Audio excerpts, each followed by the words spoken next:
Hello friends, welcome to Tej maths. Friend, आज हम लोग मैथ्स क्वेश्चंस ऑफ डे का पार्ट 5 देखेंगे और इसके पहले भी 4 वीडियो अपलोड हो चुका है। इसमें हम लोग वैसे प्रश्न लेते हैं जो कि नेक्स्ट एग्जाम्स में पूछा गया हो और काफ़ी इंपॉर्टेंट प्रश्न हो। और इस वीडियो में हम लोग काफ़ी आसान प्रश्नों को देखेंगे क्योंकि एग्जाम्स में भी आसान प्रश्न ही पूछा जाता है। सिर्फ हमें वहाँ पर क्वेश्चंस को जल्दी सॉल्व करना होता है और इसमें जो भी प्रश्न बताएंगे उस प्रश्न से रिलेटेड कॉन्सेप्ट और ट्रिक्स दोनों पर डिस्कस करेंगे। तो आइए देखते हैं, पहला प्रश्न है आपके स्क्रीन पर। तो इसमें एस और टी दोनों मिलकर, कौन? तो एस और टी दोनों मिलकर काम को 50 दिनों में कर सकते थे, लेकिन उन्होंने 20 दिन ही काम किया है। तो पहले हम पता करते हैं कि काम हुआ कितना है।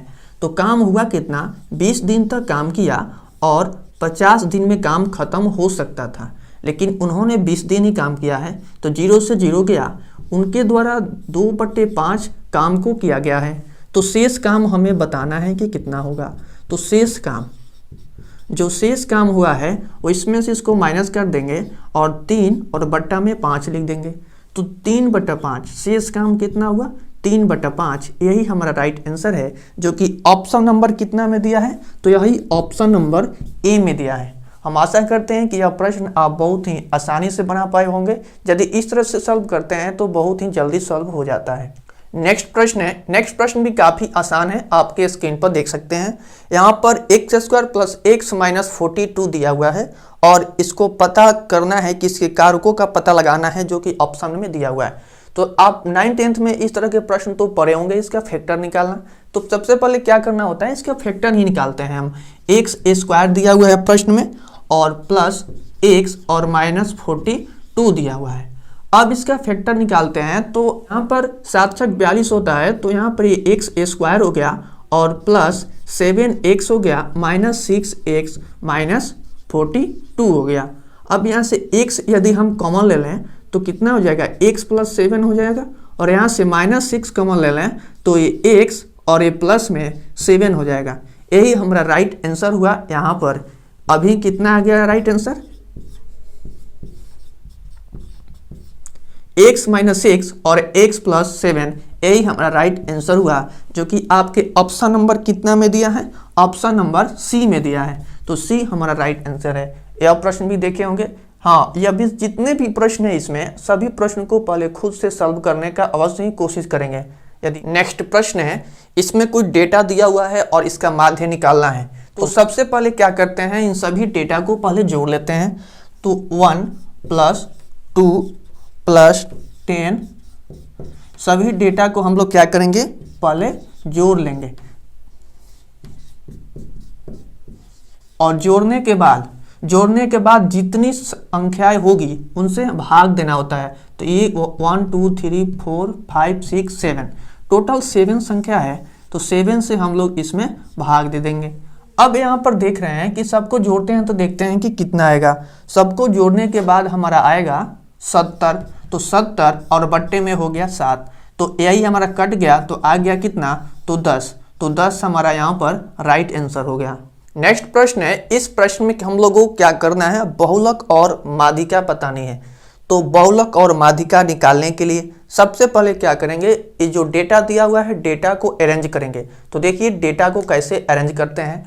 तो डेटा को अरेंज करने के लिए सबसे पहले इसमें 6, तो 6 कितना है? तो 3 ठो 6 है। 6 कितना है? 3 ठो 6 है। और 7 कितनी है? तो 7 इसमें दिया हुआ है, 2 गो 7 है, 2 गो 7 है। और 8 कितनी है? 8 यहाँ पर 4 ठो दिया है, 4 दिया है 8। हमारा थोड़ा 8 लिखने का स्टाइल ही अलग है, तो इसको कंसीडर नहीं करेंगे। और देखिए अब सबसे पहले इन सभी का हम लोग बहुलक निकालते हैं। तो बहुलक निकालने के लिए हम लोगों को क्या करना होता है, तो बहुलक में देखते हैं कि सबसे अधिक बार रिपीटेड कौन हुआ है, वही हमारी बहुलक होता है। क्या होता है? तो बहुलक जो हमारा होता है इसमें जो अधिक बार रिपीटेड होता है, कौन रिपीटेड अधिक बार हुआ है? तो 8 अधिक बार रिपीटेड हुआ है, तो 8 हमारा क्या हो गया? इसका बहुलक हो गया। और इसका हमें माध्यिका भी बतानी है, तो इसका माध्यिका कितना हो गया? तो माध्यिका इसमें हमारा हो गया 7, क्योंकि 7 कैसे हुआ माध्यिका? जो कि मध्य में रहता है उसी को तो माध्यिका कहते हैं ना। तो यहाँ पर 7 है, तो माध्यिका हमारा यहाँ पर 7 हो गया। और यही हमारा आंसर हुआ जो कि ऑप्शन नंबर सी में दिया है। सी में क्या दिया है, 8 और 7 दिया हुआ है सी में, और यही हमारा राइट आंसर है। नेक्स्ट प्रश्न है जो कि काफ़ी इंपॉर्टेंट प्रश्न है और इस तरह के प्रश्न पूछे जाते हैं। इसमें बोला गया है कि विकर्ण की लंबाई क्या होगी यदि आयत का क्षेत्रफल दिया हुआ है और चौड़ाई भी दिया हुआ है। तो सबसे पहले हम फिगर से इसको समझने की कोशिश करेंगे। एक आयत बनाते हैं, देखिए आयत बनाते हैं कैसे। ये हमारी एक आयत हो गई, मान लीजिए कि हमारी एक आयत हो गई, ये थोड़ा सीधा होनी चाहिए, ये हमारी आयत हो गई। और आयत की जो होती है आमने सामने की भुजाएं बराबर होती है, ये आपको पहले से पता होगा। और इसकी जो चौड़ाई दी हुई है, चौड़ाई 7 दी हुई है, चौड़ाई 7 सेंटीमीटर दी हुई है। और क्षेत्रफल दिया हुआ है, तो क्षेत्रफल होता क्या है, आयत का क्षेत्रफल अर्थात आयत का जो एरिया होता है, आयत का जो हमारा एरिया होता है वो होता है लंबाई गुने चौड़ाई, L इंटू बी होता है हमारा लंबाई और चौड़ाई होता है एरिया। अब यहाँ पर विकर्ण की पूछ रहा है, ये हमसे विकर्ण पूछ रहा है। तो विकर्ण को पता करने के लिए हमको तो ये पहले पता होना चाहिए, अर्थात उसकी लंबाई निकालनी होगी। तो लंबाई निकालने के लिए हम लोग क्या करते हैं, यहाँ पर क्षेत्रफल इसका दिया है, एरिया दिया है 168 और इक्वल टू यहाँ पर लंबाई हमें निकालनी है और बी दिया हुआ है 7। तो एल यहाँ से हम लोग निकाल सकते हैं, इतना हो जाएगा।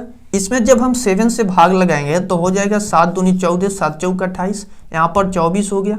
24 आ गया एल की वैल्यू, तो एल यहाँ पर कितना आ गया, तो 24 आ गया। तो इसको निकाल लेंगे, जैसे किससे निकालेंगे, पाइथागोरस प्रमेय से निकालेंगे।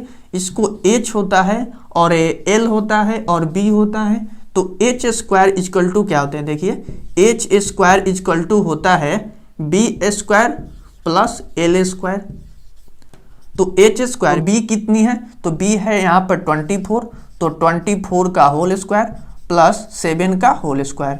अब यहाँ पर 24 का स्क्वायर कितना होता है, तो 24 का स्क्वायर 576 होता है और 7 का स्क्वायर 7 7 49 होता है। अब इसको हम लोग क्या करेंगे, जोड़ लेंगे। इसको जोड़ते हैं तो देखिए कितना आता है, इसको जोड़ने के बाद हमारा आ जाएगा 625। तो एच स्क्वायर इक्वल टू 625 आया, तो एच इक्वल टू कितना आ जाएगा, सिर्फ 25 सेंटीमीटर आएगा। और यही हमारा इसमें आंसर हो जाएगा। हम आशा करते हैं कि यह प्रश्न आप समझे होंगे और इसकी ऑप्शन नंबर हमारी डी आंसर है, जो कि डी में दिया हुआ है। समझ गए होंगे। यदि इसमें कोई प्रॉब्लम हो आपको तो इस वीडियो को पीछे करके फिर से देख लेंगे, आपको अच्छे से समझ में आ जाएगा। और यदि वीडियो आपको पसंद आ रही हो तो वीडियो को अवश्य ही लाइक करें। आइए देखते हैं नेक्स्ट प्रश्न। नेक्स्ट प्रश्न है, एक दुकानदार ने पेंसिल के 10 बक्से को खरीदा है और जिनमें से प्रत्येक बक्स जो है वह 100 रुपये की है। तो 10 पेंसिल थे, एक बक्स में 10 पेंसिल है और उसे प्रत्येक पेंसिल को 12% के लाभ पर बेचता है, तो कुल बिक्री मूल्य क्या है, अर्थात उसकी सीपी कितनी है और एसपी हमको निकालना है। अर्थात बेची गई मूल्य जो होती है वो हमारी एसपी होती है और जिस मूल्य पर कुछ खरीदते हैं वो हमारी सीपी होती है। सीपी यानी क्रय मूल्य, एसपी यानी विक्रय मूल्य। तो सीपी पहले हमको मालूम करना होगा कि कितनी है। तो सीपी को निकालने के लिए सीपी इक्वल टू हो गया 10 और गुने 100। 10 गुने 100 क्यों किए हैं, क्योंकि टोटल 10 बॉक्स खरीदता है और एक बॉक्स को 100 रुपया में खरीदता है। तो टोटल यहाँ पर एक कितना आ जाएगा, तो हमारा आ जाएगा 1000। तो 1000 हमारे कितना आ गई, सीपी आ गई। फ्रेंड्स ये जो मार्कर थोड़ा न्यू है इसलिए ऐसे लिख रहा है। आइए अब आगे इसमें देखते हैं। आगे हमको निकालना है इसमें एसपी बतानी है। तो इसको सबसे शॉर्ट तरीका बता रहे हैं सॉल्व करने का, इसके और भी कई तरीके होते हैं सॉल्व करने के। तो यहाँ पर सीपी को लिखेंगे और इस पर 12% के लाभ पर बेचता है। 12% की लाभ हो रही है, यानी 100 पर 12 रुपया वो कमा रहा है। तो यहाँ पर 112 और डिवाइडेड बाई हो जाएगा 100, 2 जीरो से 2 जीरो कैंसिल करेंगे और यहाँ पर आ जाएगा 1120 रुपया। और यही हमारा आंसर है जो कि ऑप्शन नंबर बी में दिया है। तो बी हमारा राइट आंसर है। इन सभी प्रश्नों को पहले खुद से सॉल्व करने का अवश्य ही कोशिश करेंगे। यदि खुद से सॉल्व हो जाता है तो ठीक है, यदि नहीं हो रहा है तब जाकर इस सॉल्यूशन को अच्छे से देखें।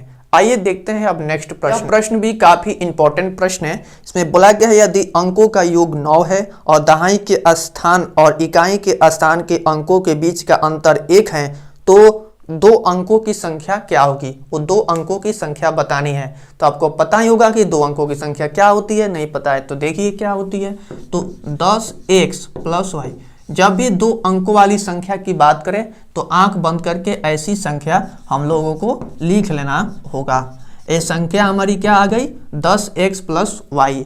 अब इस प्रश्न में आगे जो दिया है वो दिया है कि 2 अंकों का योगफल 9 है, अर्थात x + y, x + y का वैल्यू जो 9 है और x - y की जो वैल्यू है वो हमारा कितनी है, इसमें तो 1 है। घटाने पर 1 है और जोड़ने पर 9 है। तो यहाँ से x और y की वैल्यू निकालेंगे, दोनों इक्वेशन को जोड़ेंगे तो ये y कैंसिल हो जाएगा। यहाँ पर 2x = हो गया 10 और यहाँ से x = हो जाएगा 10/2 आ गया ये 5। यहाँ पर समझ गए होंगे कि x की वैल्यू आई तो y के वैल्यू कितना होगा।